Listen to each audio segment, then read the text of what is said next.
اللهم صل وسلم على عين الرحمة الربانية والياقوتة المتحققة الحائطة بمركز الفهوم والمعاني ونور الأكوان المتكونة الآدمي من البحور والأواني ونورك اللامع الذي ملأت به كونك الحائط بأمكنة المكان.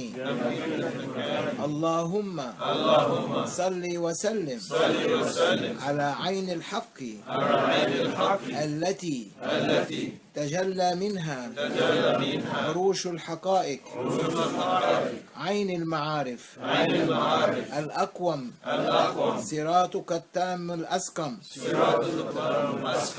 إحاطة النور المطلسم.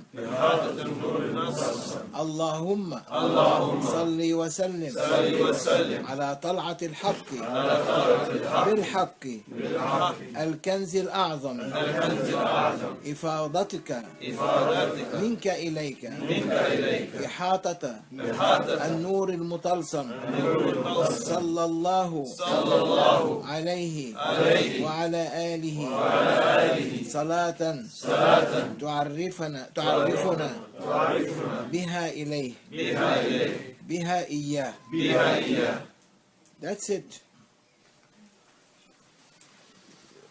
Allah subhanahu wa ta'ala is happy for people who are reading that, and it is said that قال رضي الله تعالى عنه أن النبي صلى الله عليه وسلم قال, that Prophet said, إن من لازمها في كل يوم أزيد من 7 مرات فإنه صلى الله عليه وسلم يحبه محبة خاصة ولا يموت حتى يكون وليا. If anyone read it more than 7 times and he exceed the 7 times a day, even one more, Prophet ﷺ will love him a special love, and he will not die unless he become a wali.